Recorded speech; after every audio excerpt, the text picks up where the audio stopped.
Well, hi again, everybody. Happy March. And this is UnAnchored Boston once again with Bob Lobel. I'm Mike Lynch, and we are brought to you by, as always, by Cold Springs RV, your destination for all things in camping. And where? We're in New Hampshire, of course. And by the great George Gray, the big wheel, we call him, at George Gray's Lexington Toyota. All right, we've got a good friend of ours coming back on the show. Once again, we got so much to talk about with Jeff Benedict, the author of The Dynasty, the executive producer of The Dynasty, and a whole lot more. And Bob Lobel is always itchy to do the introductions, Jeff, so Lobel is going to present you to our audience. Go ahead, Robert.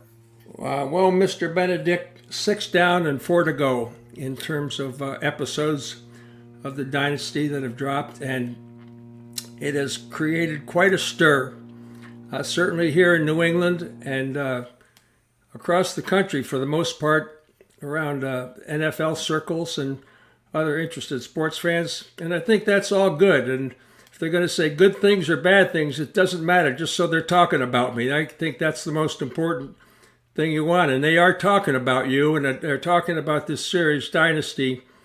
And it's definitely worth talking about. It's an outstanding production, as I'm sure you know, and I'm sure you're very proud of. Especially the work that I know you put into this. I don't think a lot of people realize how much work really went into doing something like this. But as an author, you must have been amazed at what had to be done to create what you guys have created. First of all, I appreciate you saying that, Bob, and appreciate you both for having me on again. It is a lot of work, and it's great that so many people are talking about the series. I was just at a breakfast over at Harvard. Coach Tommy Amaker over there does a gathering every month, and Chris Webber and I just spoke at his breakfast. And Chris is watching the series, and he's of course from Michigan and a Detroit Lions fan. He said to everybody, he goes, if the series didn't cover Deflategate and Spygate and Aaron Hernandez, he said, we wouldn't watch it. We're Lions fans. Why would we want to watch 10 episodes of the Patriots taking victory laps?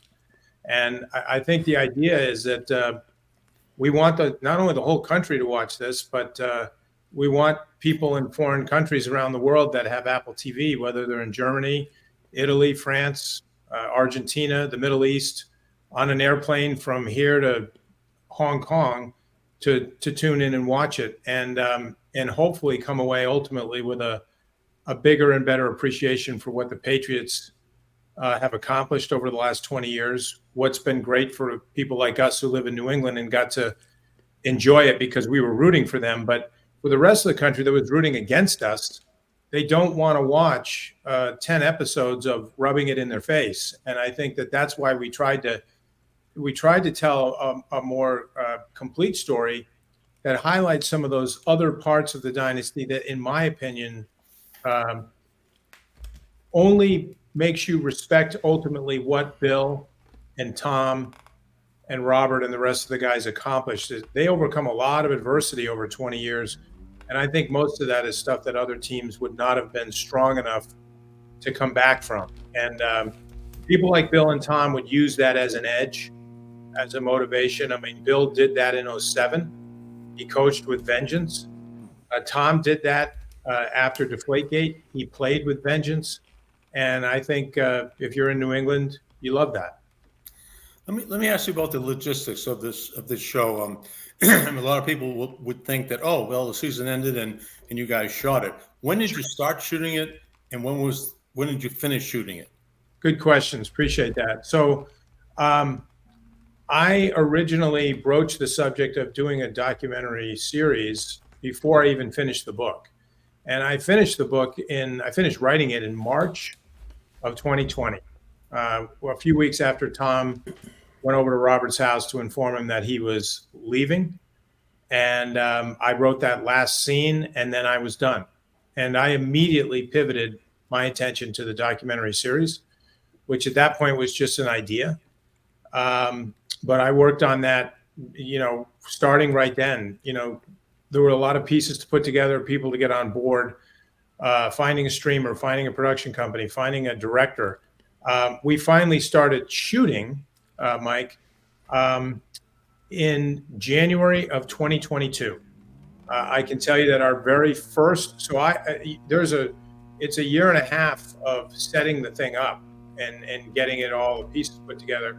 Our first interview was with, believe it or not, with someone who didn't even make the cut, Paul Tagliabue, the commissioner before Roger Goodell. And we had other people that we interviewed that didn't make the cut either, but that's when we started shooting, January of 22. We shot all of 22, and we shot more than half of 2023. We finally finished shooting. Our last shoot was in September of 2023, and it was at Gillette Stadium, and it was the first game of last season when the Eagles were in town. That was the last time we had cameras rolling. And the last part of your question is, when did we finish? We were up against a pretty rigid time clock. What I think probably a lot of people wouldn't appreciate, I certainly didn't appreciate it, so I wouldn't expect anyone else to know this, but I didn't realize that with Apple being a global platform, it's not just that we have to get this series ready to roll out for an English-speaking audience. There were dozens of foreign languages, that the series had to be programmed for. And it takes a lot of time. And so there was no way we could turn this in like 3 weeks before we were going to air it and expect it to be up. To be on the air in mid-February, when we started rolling the series out, we were basically done shooting, Mike, like I said, in September of last year. And then there's a lot of post-production and prep work to get ready. Much of that on the technical side with Apple, on the sound side, I mean, months spent doing sound design and color coding and different things like that. So we couldn't film. We stopped filming second week of September. And finding the sounds of wild wildebeest, by the way, was not an easy task. Anyway, No. I'm just throwing out, just throwing these things in because of all the little nuances that had to be. I thought the language thing was fascinating when I first heard about it. That Foreign languages? Yeah, who realized that this had to be done? But of course it had to be done. It's just logical in the business. But wow, I can't imagine that taking place. It's massive. And earlier today I was on another radio station, and they had asked me if there were multiple versions of this, and we were waiting to see what would happen with Bill. I'm like, are you kidding me? Like, that's like literally impossible. That would be like asking Martin Scorsese if he made 3 versions of his last movie and then decided at the last minute which one to roll out. Like, that's like making 3 movies. Well, Jeff, people are naturally suspicious. I know. Of everything. I know. Now, they really have come to not believe anything. that they see, and so they're naturally suspicious. And I haven't asked Mike this, and I'll ask him here now because it's the jumping off point. Is there one of the 6 that have dropped so far, Mike? Is there one episode or 2 that stand out to you? Because I have my favorites, but I would ask you. I can give an answer, which will spin into a question for Jeff. I was stunned when I saw Bill Parcells show up on this video, and the way they brought him in, that was almost like Vincent Price. The camera was dark and then had a shadow, and I said, "Who is this guy?" I said, "Oh my God, it's Parcells. What is he doing there? How did he possibly agree to come on this show?" Yeah. So how'd that happen? So that's a great question. I loved when we shot Bill. We shot Bill in Florida because Bill lives in Florida. We did the. I'll answer this because this is a great question, and I actually want to get into that. But just to give some context so that what I'm saying about Bill makes more sense, we did the majority of our interviews in 2 locations: studios in Boston and studios in New York. We did a few shoots that we traveled for. So we did some shoots in Los Angeles because we had enough people in the LA area that we needed to interview, where it made more sense for us to go there than to fly all these people individually to Boston and New York. So we went to LA, and we also went to Southern Florida because there was another kind of group of people that lived there that we also thought it would make sense for. So Bill was in that group, Bill Parcells. He's got a place down there. We had half a dozen or more other people. We shot Ty Law down there at the same day. And so we went down there to do Bill. And I have to tell you that the reason I was particularly enthused about having Bill walk in to do that interview that day is because he was basically the last person I interviewed for the book because he didn't want to be interviewed. And he resisted every time I asked him. He was not interested. And then, and I'm respectful when someone doesn't want to be interviewed. I'm not pushy with anybody. And, but with him at the end, I had sent him some written queries because there were some things that were going to be in the book about him that I thought he needed to see before they appeared in the book. And so because he didn't want to talk to me, I then sent those things to him in writing. And I did it via text because it was the only way I knew how to get something to him in writing, especially in the limited time frame I had. And he immediately called me. Like, he got the text and my phone rang. And he was ripping. I mean, he tore into me. There was no hello. There was some language that I won't use on your podcast. That was his way of saying hello to me. I mean, high volume, bellowing into the phone. And he, his main question was, are you trying to piss me off? He was mad. And I said to Bill, and I didn't take it personally. I just said, Bill, no, of course I'm not trying to make you mad. I said, I'm trying to do my job.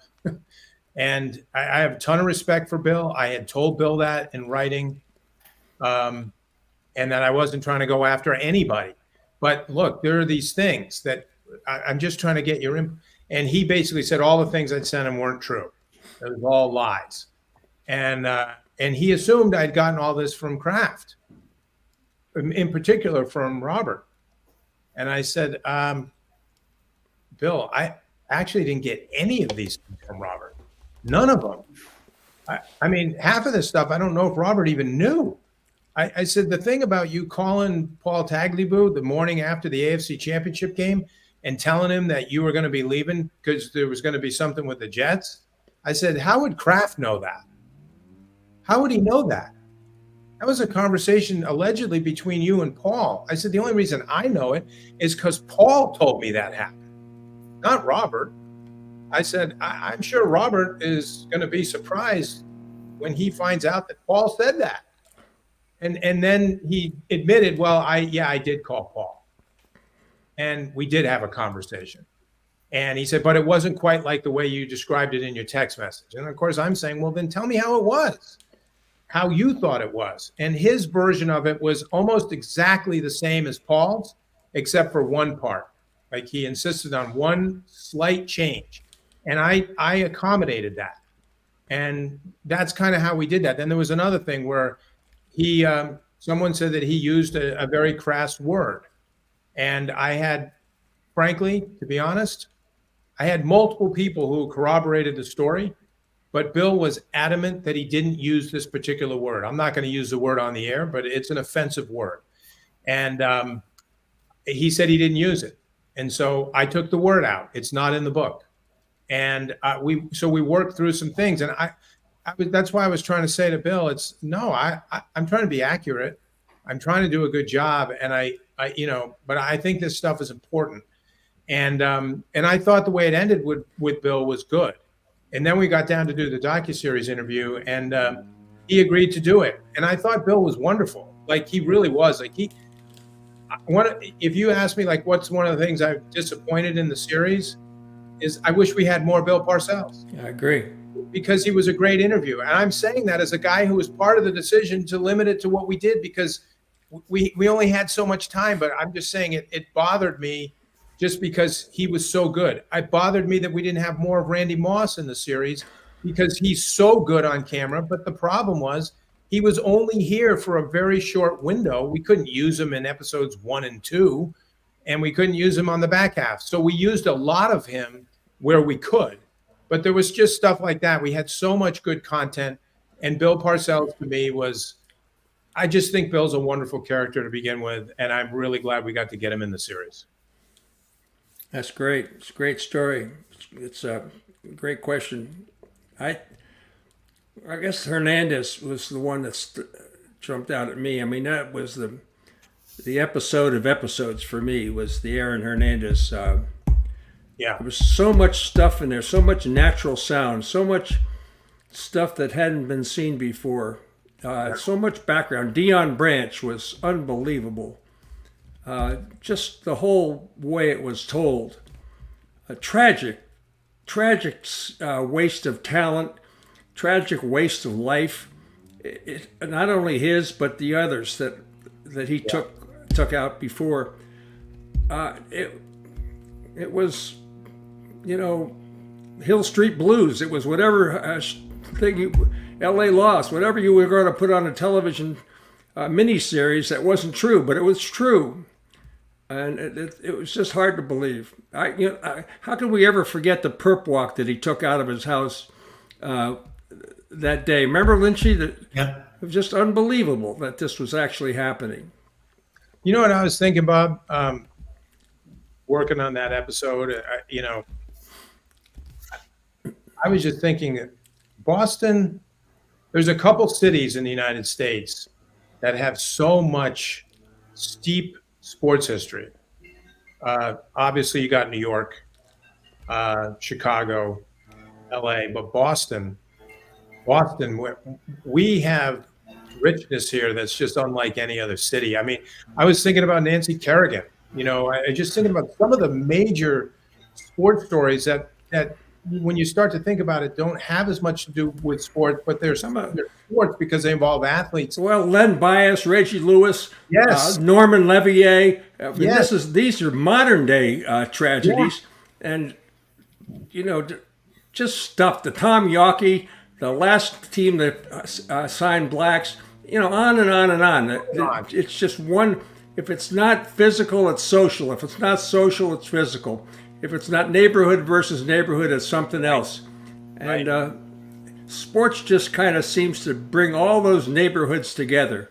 If there's one thing that brings Boston together, it seems to be sports. Yeah. And they all, coalesce around that. And all their differences are set aside because their sports teams are all worshipped by the same population. All right, shut up, Bob. You're talking too much. I agree with all that. And if you listen to sports talk radio, then we fight with each other. Yelling at each other. Jeez. But this documentary certainly was about relationships. Yes. It was about Bill and Tom, and about Bill and Robert. Yes. And Tom and Robert. And it was just about all these relationships that Drew and Tom. I mean, it was all about relationships between the fans and the team and the media and the team. And okay, shut up again, Bob. Okay, I'm sorry, but I get carried away. I'm glad you're saying that, Bob, because I know what some people in Boston are saying about the series, and they're saying it's a craft job. That. People are entitled to their own opinions. It's not that. I mean, the Crafts didn't have any editorial control, and neither did the NFL or NFL Films. And I'm sure that all three parties, there's things in this series that all three parties, for different reasons, would not want in the film. And that's okay too. But what I was thinking about is these guys, Drew Bledsoe, Tom, Rob Gronkowski, Teddy Bruschi, so many of these players, for me, this has been like a 5 going on 6-year odyssey for me. And there is a responsibility, I think, when you get people to open up enough and trust you with what is really personal and sensitive information about their careers. Like Drew Bledsoe talking honestly about how hard it was to be on the sideline and watch Tom take his job.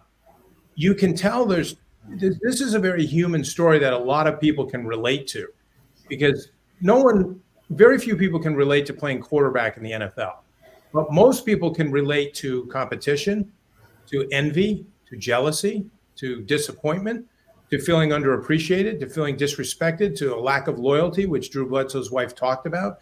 All of those emotions were in play here. She was a star, by the way. Maura was a star. Maura was fantastic. And when I say I feel responsibility is that I do, I don't care about these people because they enabled me to write a book. I care about them because when you get to know their lives and their stories, how can you not feel a respect and appreciation? I mean, I still remember the day I took my daughters to meet Drew. And my daughters had never met Drew Bledsoe. They weren't old enough to have watched him play.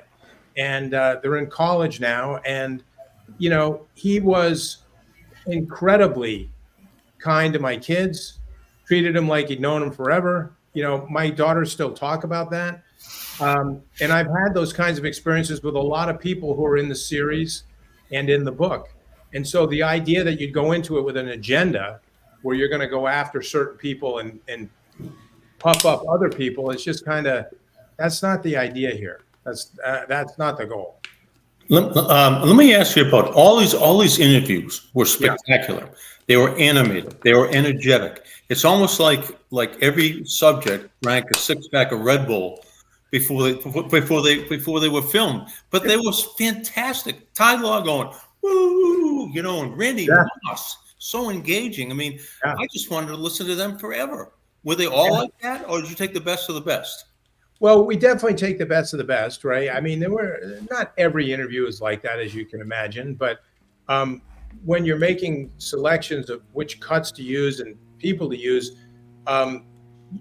if you have the luxury of, like, say you have 3 different people that tell the same story, and we had that in many instances, because we were asking the players if there was an incident, like just, I don't know, pick something, Drew and Tom, the competition between them. We might have interviewed 8 different guys about that. So they've all talked about it. We have the luxury in that instance to select the ones that do it in the most entertaining fashion. That was clearly Ty Law, right? Yeah. And Ty was great. When you get to the 2007 season, Randy's fantastic because he is like an actor, right? He's not acting, but he's as good as an actor.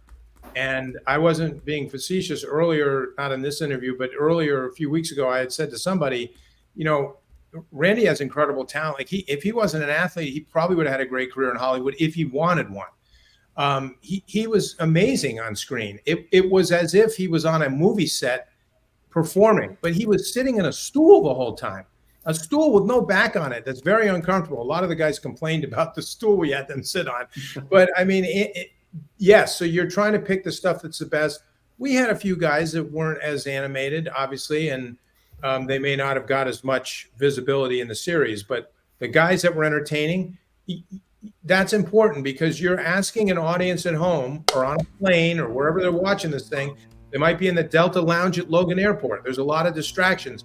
If you have just guys sitting there talking to the camera and they're boring, you lose their attention. If you have someone in the chair like Randy Moss, Tom Brady is compelling. He's 1 minute he's crying and emotional. The next minute he's making you laugh so hard it's hilarious. The next minute he's making fun of himself, and the next minute he's talking about kicking your what. And so I think that keeps people engaged.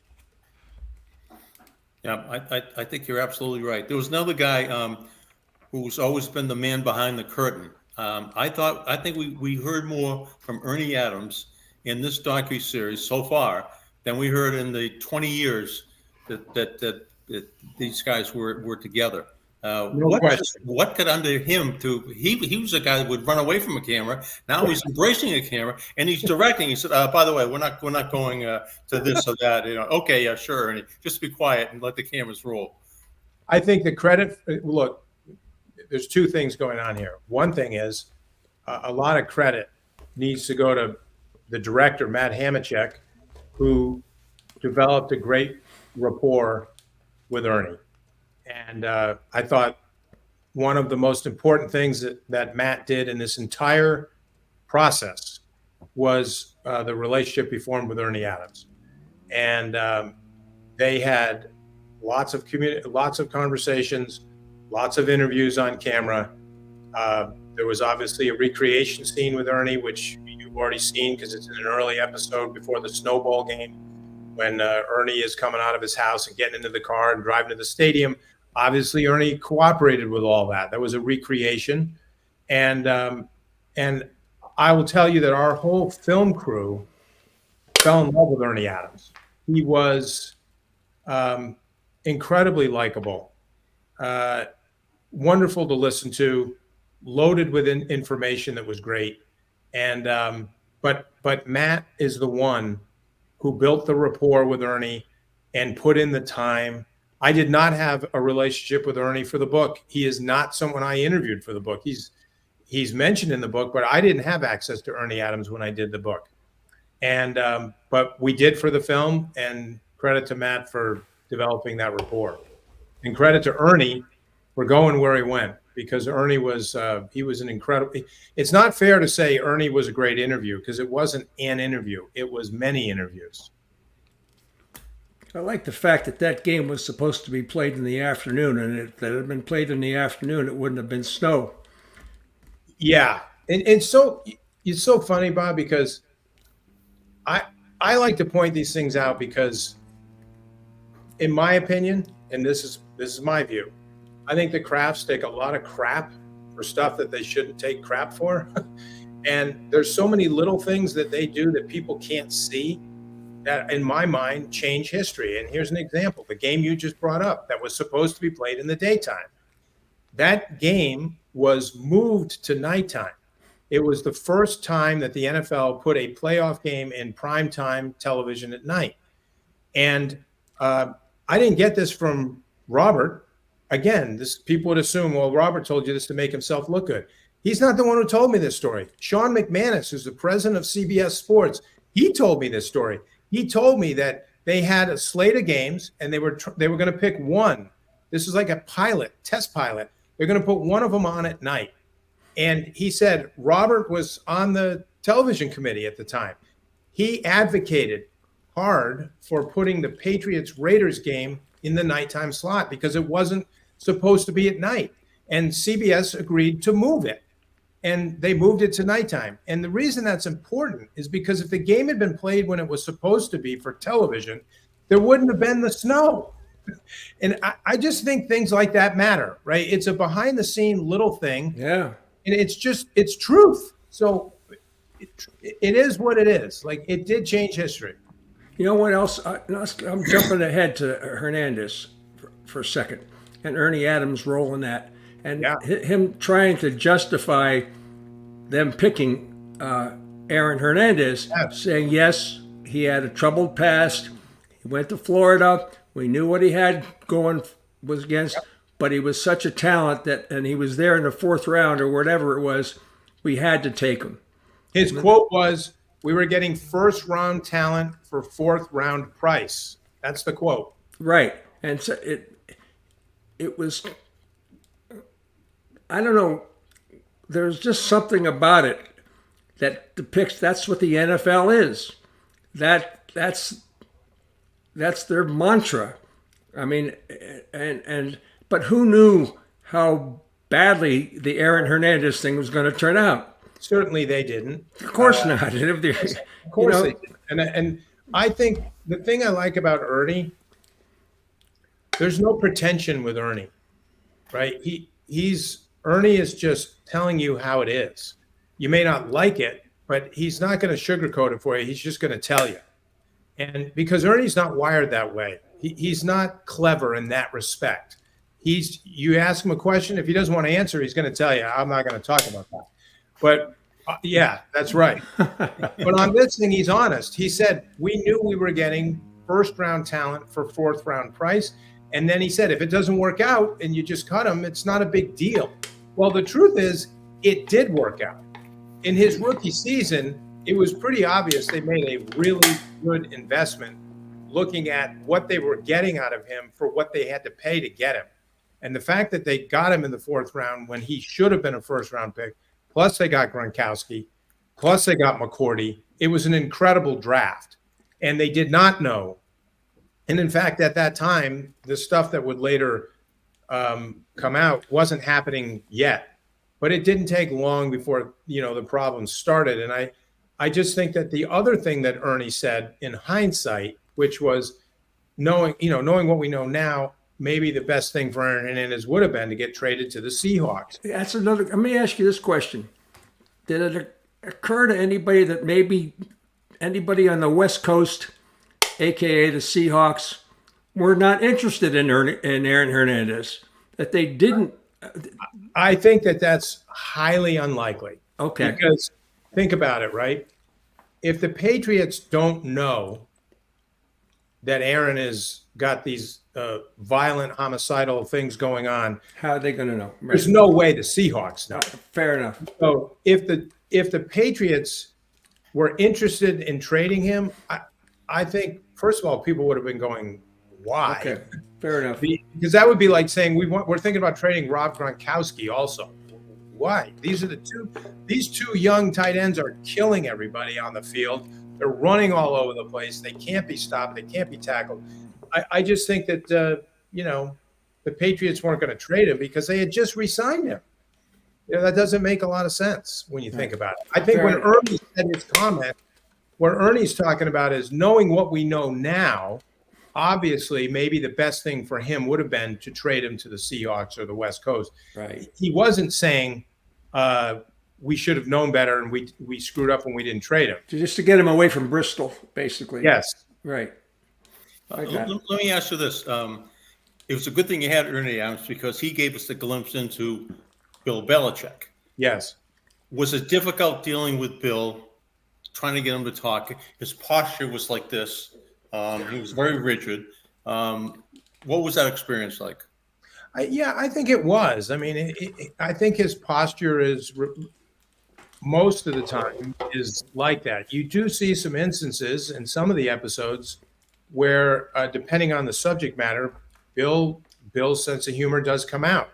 And, when he's recounting his conversation with Randy Moss, when he's trying to convince Randy to get up to New England because they're making a trade with the Raiders, to me, that was one of the funniest moments in the entire 10 episodes.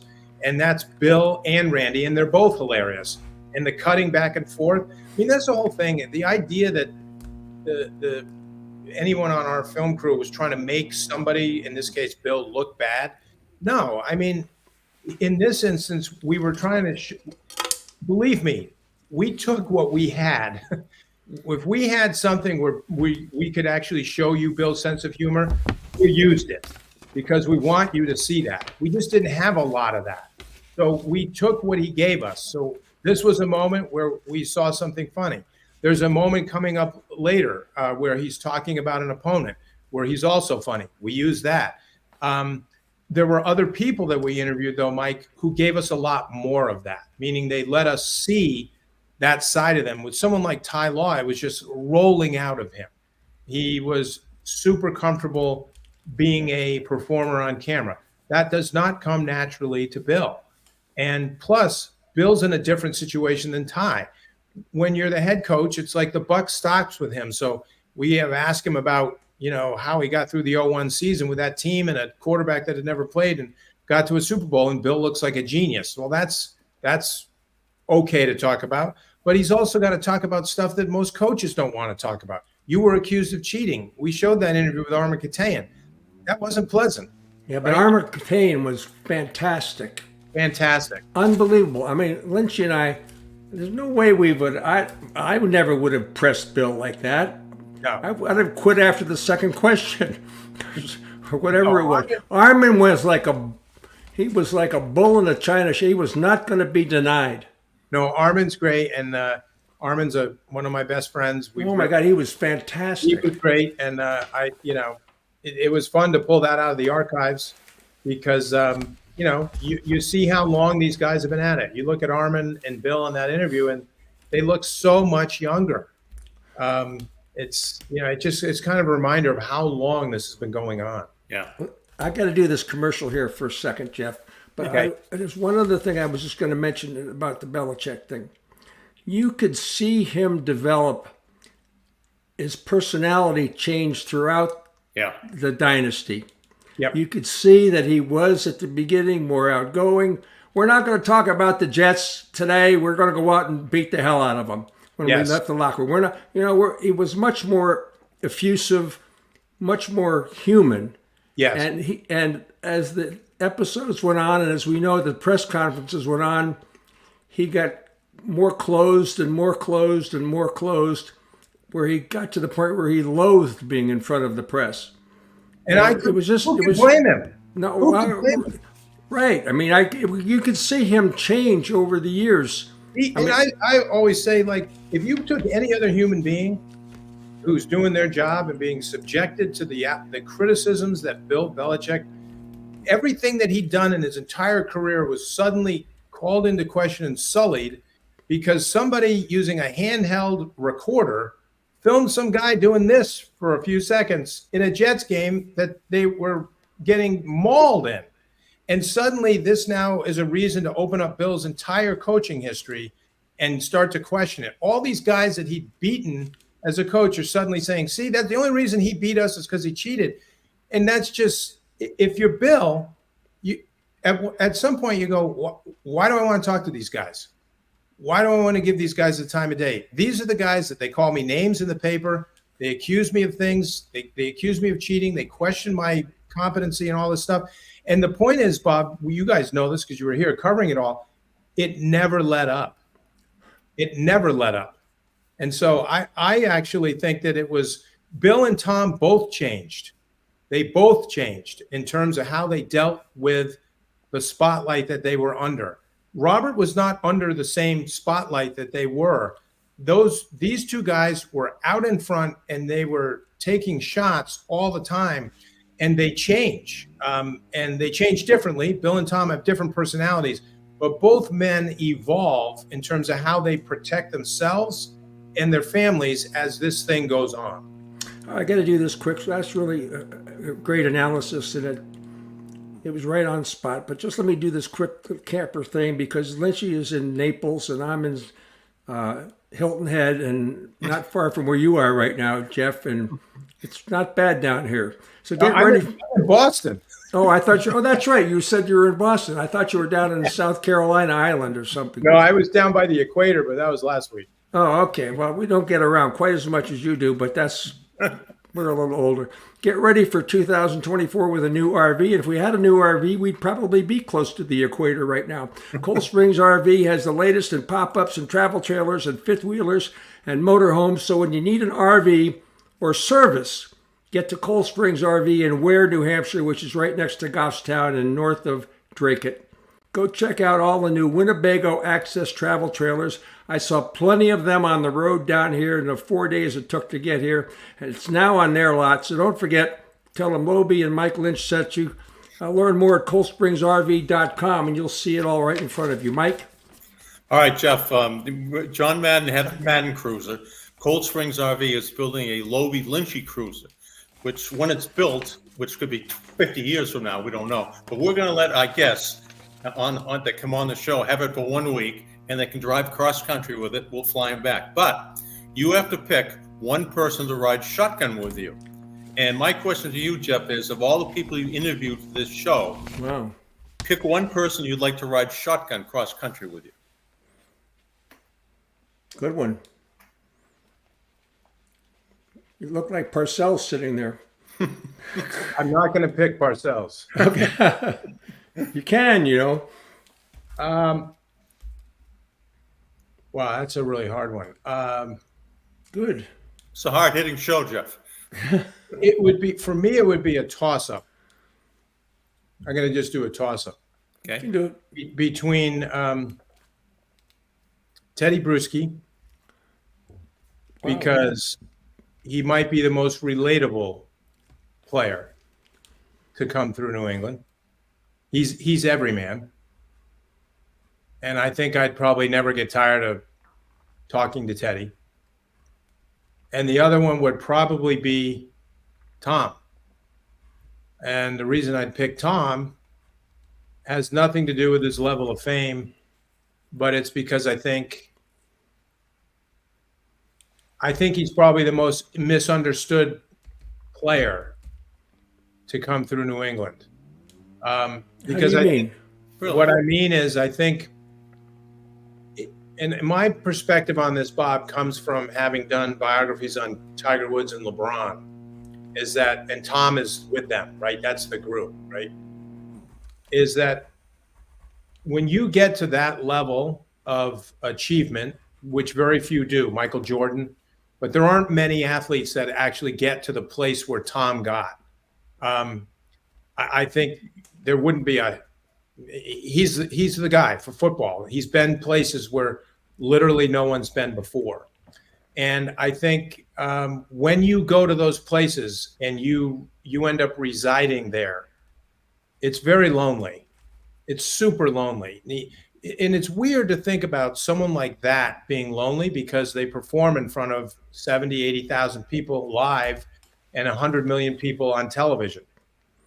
But the life that a guy like Tiger or LeBron or Tom has to live is super lonely. There are no players you can go to and say, hey, can you talk to me about what it's like to have this happen? There's no one that's won 7 Super Bowls that you can go talk to about that. There's no one who's been in those places. And so he can't even go talk to Joe Montana because he's been places Joe's never gone. And so what that does to you when you're that isolated in your profession and you're so much older than most of your teammates and your competition, you're living most guys are not competing in their 40s. Like LeBron is 39 now, and he's competing against people whose dads he played against. And so I think Tom, when I say he's misunderstood, is there's a lot about Tom that I think people don't fully appreciate. We all appreciate his greatness as a quarterback and an athlete and a competitor. But in terms of what it has taken for him and the toll it's taken on him to be that guy, I think if you knew that, and I would like to know that, it would greatly enrich your appreciation for who he is. The depth to it would have a lot more than just the stuff he did on the field. And I guess that's what I mean about if you give me a ride across the country and we can talk about that, that'd be hard to turn down. I think that's fascinating. Lynch, you go ahead, because I just want to bring up something. Well, I just want to ask, had Tom retired by the time you did the interview with him? So you're talking about for the series? Or Yeah, for the series. Yeah. So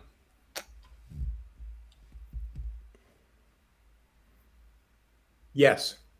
I had to think about it because wanted to make sure I didn't say that unaccurate. Yes, he did. Okay. It was after he retired. Yep. So let me ask you this. It's an easy one for me to date. Actually, I just yeah. Yep. We know we have to let you out of here because you have a time thing, but I'm going to give you a list of 4 or 5 people that I had written down for a previous show that we did, and I hadn't brought it up. Taylor Swift, Elvis Presley, Tom Brady, Muhammad Ali, Pele, Lionel Messi, LeBron, and Tiger. You're saying these are all lonely people? Immensely. I don't disagree. I'm just saying it's a fascinating way to look at it because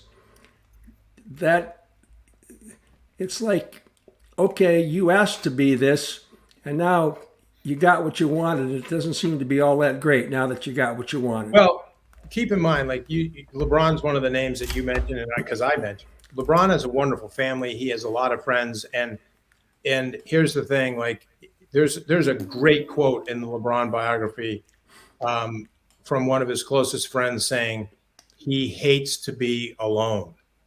And so one thing about LeBron is he never likes to be alone. And so Tiger actually purposely made himself alone a lot, the way he trained, the way he practiced, and golf's an alone solo sport. LeBron likes to be around people all the time. So I'm not suggesting all the people we just talked about don't have any friends and don't have any family. That's not what I mean. I know what you mean.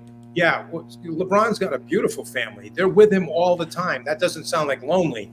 I'm saying that LeBron lives a life that he can't even go to Jay-Z for advice on what it's like to be LeBron because Jay-Z hasn't experienced what LeBron's experienced. That's what I'm talking about, a loneliness about that. So if you're Tom Brady, well, there's 30 or 40 quarterbacks in the NFL right now, including Patrick Mahomes, who could go to him and say, I've never experienced such and such before.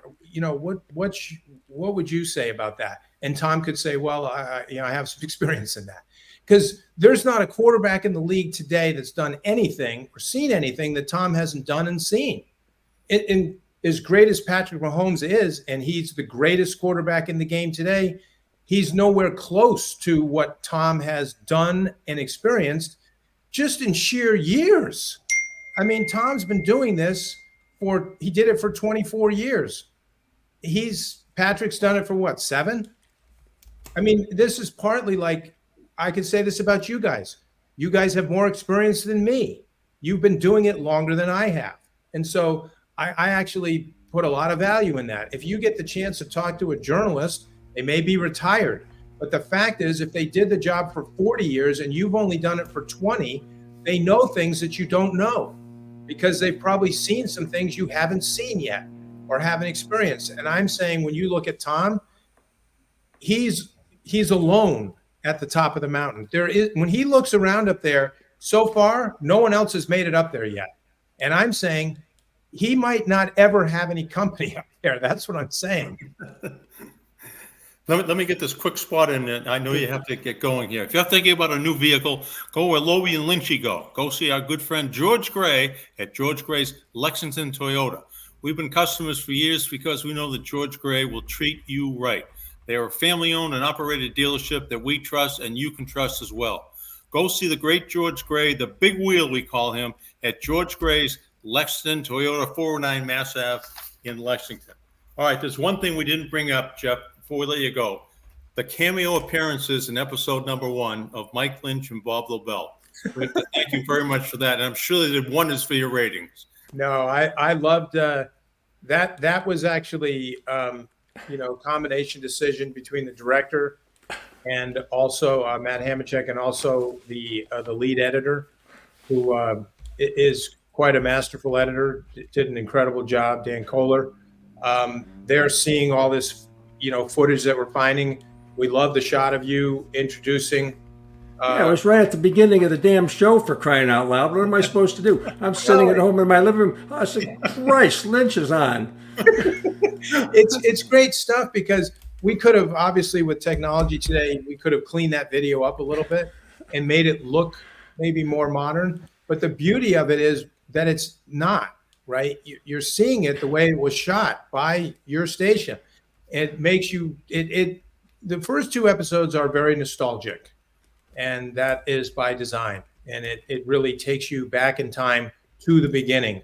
And seeing it the way it was shot in those early years, sometimes the camera's a little shaky. Sometimes the footage is a little blurry. There's a scene in the locker room where Bill's talking to the team and it's so foggy you can't see Bill.